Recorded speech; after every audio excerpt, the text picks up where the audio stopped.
สารต่อกำไร EP ที่8มาฮอดแล้วเนาะตอนนี้กำไรของเฮาอยู่ที่219เนาะจาก54เหรียญขึ้นมาเผื่อสีฮอดเนาะปาดเทรดเกือบรับแต่กลับมาได้เนาะแต่ละหอบนะกำไรเฮาก็ถือว่าบริหารขึ้นได้หลายแล้วเนาะ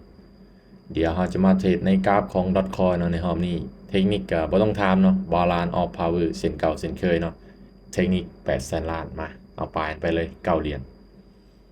เทรดแบบบ่มีความเสี่ยงอีหยังเนาะจัดไปแบบนี้นะเทคนิคเฮาซี่ลงมาเนาะซี่ลงมาแบบนี้จัดซื้อไปเลยเนาะ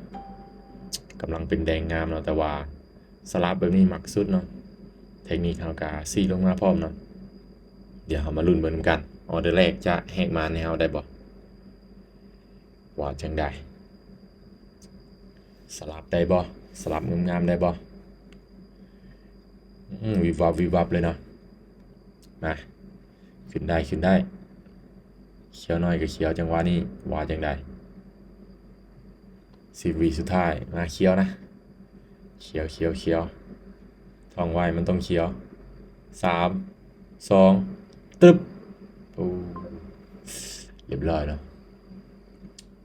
มาคูณเงินผ่านเอาคูณเงินเนาะเอามาส่วนเทรนที่นี่นะกำลังเป็นเทรนงามเลยเนาะถ้าว่าเป็นแดงอีกนี่ยังจะมักซื้ออยู่เนาะถ้าว่าเทคนิคมันซีลงได้ว่าเราเทรดตามเทคนิคเนาะถ้าว่าซีลงจะซื้อซีขึ้นจะขายเนาะมันซีขึ้นเนาะมาขาย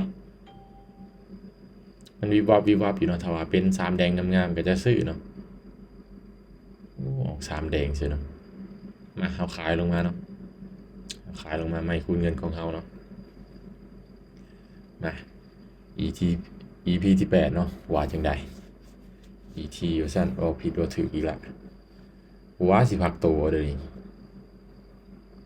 ลงได้ลงได้ขึ้นมาหยอกมาเด้อนี่ลงได้ลงได้ลงได้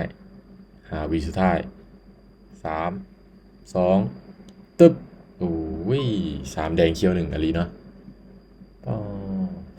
39มาพลาดไป2ออเดอร์แล้วเนาะว้ามาออเดอร์นี้ว่าจังได้เทคนิคยัง4ลงมาเนาะ4ขึ้นอีกละมา4ลงซื้อเอาเข้าทุกออเดอร์เลยจังหวะนี้นะถ้าพลาดเขาจึงจะเปลี่ยนกราฟเนาะพลาด3ออเดอร์นี่เปลี่ยนกราฟเลยออเดอร์นี้ว่าจังได้ว่าจังได้ว่าจังได้ออเดอร์นี้ตัดสินใจซื้อขึ้นไปเนาะไม่คุณเงินไม่ที่3เนาะนะถ้าดีดลงมานี่บ่แม่นละโอ้ยน่าสิเป็นแดงเนาะเดี๋ยวนี้โอ้เขียวเขียวเขียวเขียวเขียวซะเขียวซะอึ๊บเอ้ยมาอยู่มาอยู่จาก219ขึ้นมา228แล้วเนาะไปกันต่อไปกันต่อพลาดบ่เกิน2ไม้เนาะมา219ขึ้นมา228เนาะไปกันต่อซื้อเลยเอาเดี๋ยวนี้แดงผักโตแบบนี้เทคนิค4ลงมาแบบนี้เนาะยังหมักในแท่งเทียนสลับอยู่เนาะแล้วก็เชื่อมั่นในเทคนิคของเฮาพร้อมนะ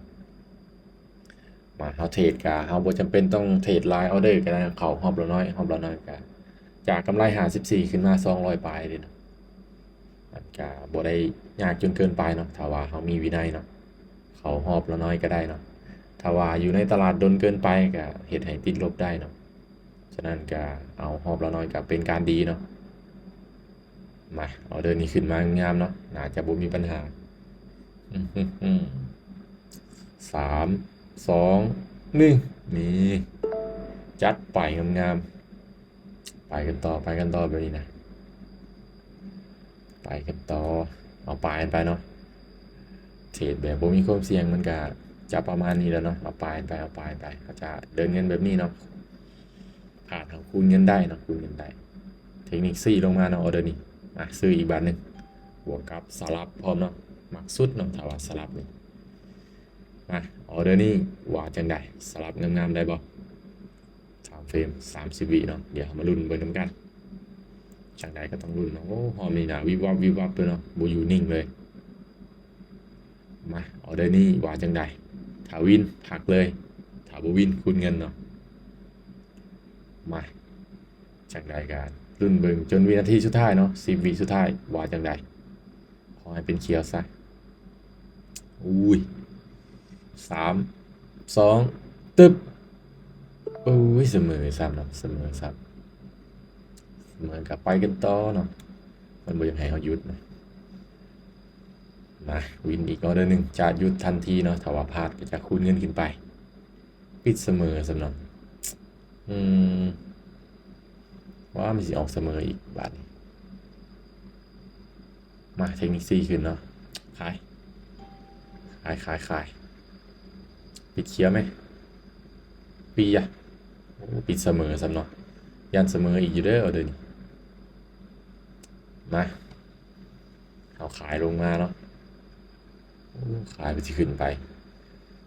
ลงได้อ๋อเดี๋ยวนี้มันขึ้นไปยอดอย่าไปตื่นเนาะท่องไว้เทคนิค8แสนล้านเฮาลงได้ว่าสิเสมออีกเนาะมาแดง3 2อึ๊บนี่บอกแล้วเนาะจาก219ขึ้นมา240เนาะ240จำ92ปงามๆเนาะเฮาเทรดประมาณนี้เฮาก็หยุดได้เลยเนาะหยุดได้เลยเพราะว่าเฮาเอากำไรมาเทรดสานต่อเป็น EP ไปเนาะเอาไป1 2 2ออเดอร์แรกนี่พลาดเนาะแต่ว่ามาวิน3 4แล้วก็เสมอเนาะวิน3เสมอ1พลาด2เนาะในรอบนี้เนาะ2 4 6 6ออเดอร์เท่านั้นเนาะนะเฮาก็บ่จำเป็นต้องเทรดหลายเนาะเดี๋ยวเฮาจะสานต่อยาวๆเนาะเอามาฮอด EP ที่8กันแล้วติดตามต่อไป EP ที่9เนาะตอนนี้กำไรเฮาก็240เหรียญเนาะก็ถือว่า4-5ล้านแล้วได้งามๆเนาะงามๆเดี๋ยวไปกันต่อเนาะมาเบิ่งกันว่าจะไปจบอยู่ไสหรือว่าเฮาจะคืนเงินให้ตลาดเนาะเพราะว่า 1,000 นี่เป้าหมายก็ไปฮอดบ่เดี๋ยวมาลุ้นเบิ่งกันสำหรับคลิปนี้ก็เทรดให้เบิ่งเป็นกรณีศึกษาเนาะไผที่อยากลงทุนทางด้านนี้เนาะควรศึกษาให้มีความรู้แท้ๆเนาะจึงเข้ามาสำหรับคลิปนี้ขอขอบใจ